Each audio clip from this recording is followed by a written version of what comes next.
Halos wala na raw pagkukulang sa classrooms ngayong school year, ayon yan sa Department of Education.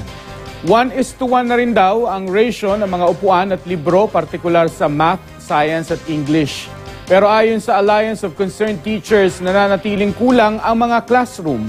Karamihan daw sa mga estudyante na pipilitang magtatlong shift ng klase o kaya'y pumasok sa home study program. Pero ayon sa DepEd, sa NCR at Calabarzon na lang may kakulangan ng classroom.